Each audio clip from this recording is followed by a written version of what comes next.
Welcome back to Open Studio. I'm Chisna Alexander. Today we're discussing National Osteoarthritis Awareness Day. In studio with us is Mike Body, and we're discussing support around the situation if you're in that situation. Mike, you mentioned that your organization offers support. Is that only to the patients or is that to the family as well? No, it's to the patients and the family. Okay. If you join our organization, we offer a variety of different support modes. The support that we offer is largely around patients often have a problem. Sorry, I digress slightly, but just by way of explanation. Yeah, Patients often have a problem with medical aids, understanding their medical aid, what they are liable to pay for, what they are not liable to pay for. And at the end of the day, having a condition and then finding out that it's not payable by a medical aid, etc., it leads to a lot of frustration, unnecessary frustration. So it's physical pain, emotional pain, financial pain. Correct. Oh.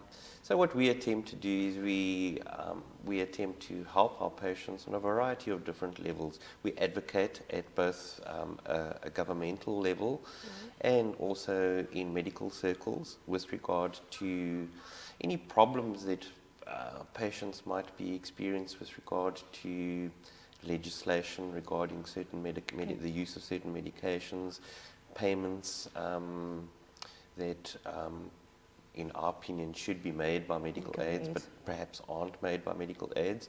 So we tend to fight quite a bit with medical aids. And I was going to ask now, when you're saying you're fighting with medical aids, is it across the spectrum, irrespective of which medical aid you're with? That across the spectrum, the medication is just not covered. No. I think we're misunderstanding here. You know, it doesn't matter who the medical aid is. We engage with them and we try and represent the patient. But by and large, medication is accepted by most medical aids. It's only when you come to the inflammatory forms of arthritis where there are certain medications which are not readily paid for by medical aids, or they are extremely expensive, and you end up, or the patient ends up paying a copay, what is called a copay. And we, by and large, try and assist patients with whatever problems they might have. We advocate at both government and medical levels for improvement of patient conditions, the use of medication, that sort of thing. We have support groups. The support groups, both family and the patients are welcome to attend support groups. These support groups, the patients interact with one another. Obviously, if you are suffering from a particular condition and there's no one around that you can talk to about your particular condition, one tends to feel alone and a little bit out of society. What we attempt to do is we attempt to put like-minded people together, people that have the same condition together, and perhaps one or two others that actually don't suffer from the same condition. But the common theme running through it is that they all suffer from arthritis. They can all speak to one another. They can all benefit from their own personal experiences, how they've perhaps handled a particular problem that they've faced, whether it be at family level, whether it be at social level, financial level. You find that people in these groups communicate with one another. They're able to speak perhaps at a level which they wouldn't be able to speak to you and I about because we're not sufferers.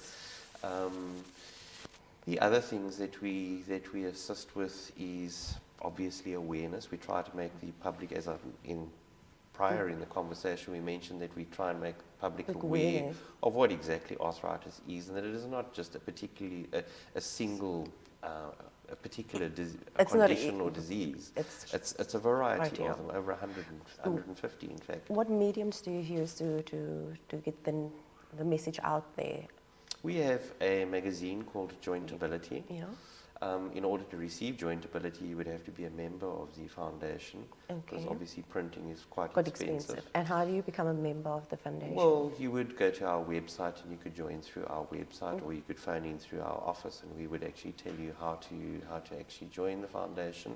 But to come back to the publication, the publication is published every quarter. It comes out every quarter, 4 times a year.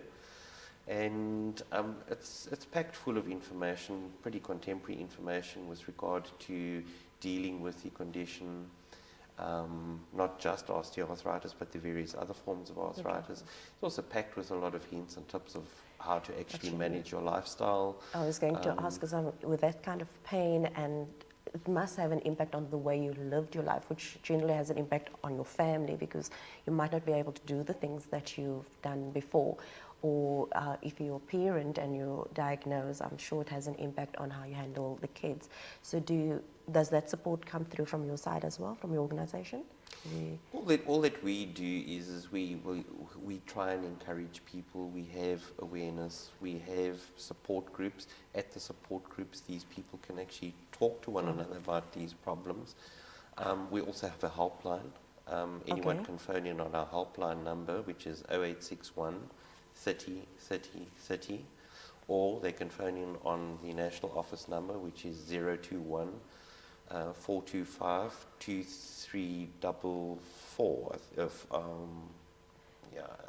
Sorry, you've got me there. It's 021.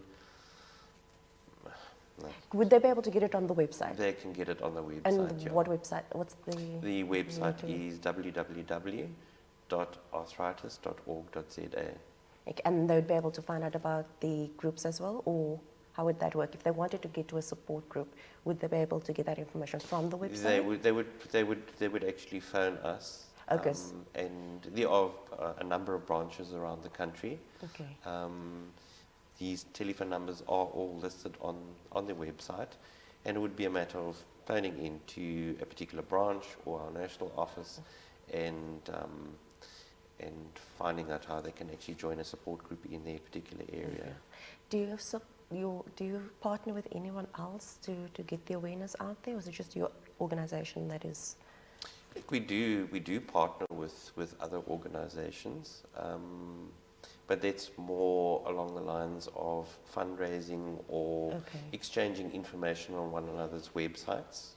Okay, so it's referring to each other. Correct. And then you fundraise together, and is that what keeps you guys going? And sometimes we fundraise together, but largely not. It's you're trying to mesh two different organizations together. Doesn't always work out. Yeah, it sometimes doesn't work out totally, but we do try and obtain synergy between organizations where we can link up and where we can raise funds together. Yes, we do. Okay. So for anyone out there that is looking to know more about osteoarthritis, you can go onto the website. On that website, you'll find a lot of information. It will be played. The link to the website will be showed so that you can find out more about that. Mike, thank you so much for coming through today and sharing so much information regarding osteoarthritis. Yes, thank you so much for watching us today. If you want to partake in Open Studio, all you need to do is email us at openstudio@capetowntv.org, or you can call us on 021 448 0448. Please stay tuned to Open Studio every weekday at 5 p.m.